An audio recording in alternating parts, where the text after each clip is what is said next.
Hi guys, how you going? Welcome back to the channel, or if you're new, welcome. Yeah, I did a video on my Wisteria about 6 months ago on basically how to make all the trellis. So I thought I'd give you just a bit of an update at where it's at. So last time in the other video when I transplanted it from the backyard, it was just this stump basically. So you can see now it's evolved quite a bit. And yeah, I'll give you a bit of a close-up and show you exactly what's happening just quickly, but it's coming on quite nicely. So as you can see, it's almost like a bit of a wall starting to form.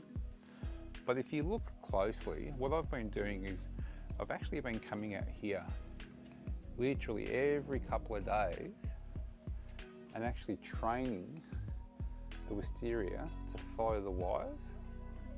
So you can see there and up here, just slowly twirling around. Again, not using any cable ties or anything like that. And you can start to see a bit of a pattern starting to form.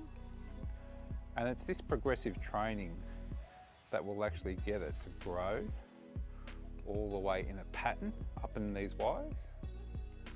So that's the overall plan.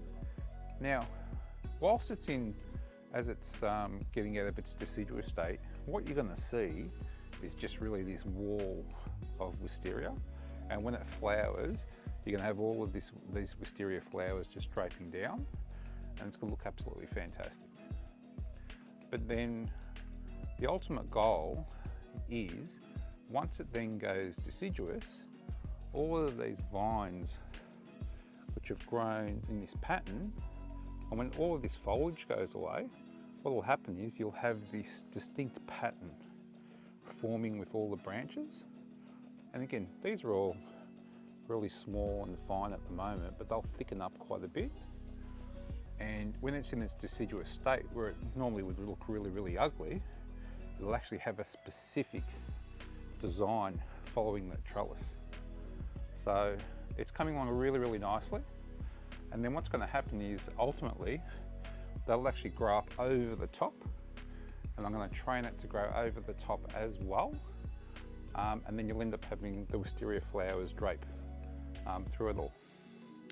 So it's coming along quite nicely. I'm really, really happy. So there you go, guys, a nice quick update. And again, if you want to go see exactly how I made the wire trellis, go check out the other video in my channel, and you can check it out. And there's a whole heap of other videos, DIY stuff. Again, there's a lot of stuff on the front garden edging, circular edging, all sorts of bits and pieces. But yeah, and I'll do another update in probably another 6 months' time. So again, hope you're enjoying the content. If you are, give us a thumbs up. Otherwise, if you know anyone that might be interested in something like this, share it around. And if you like the channel, subscribe. All right, guys, I'll see you in the next one. Cheers, bye.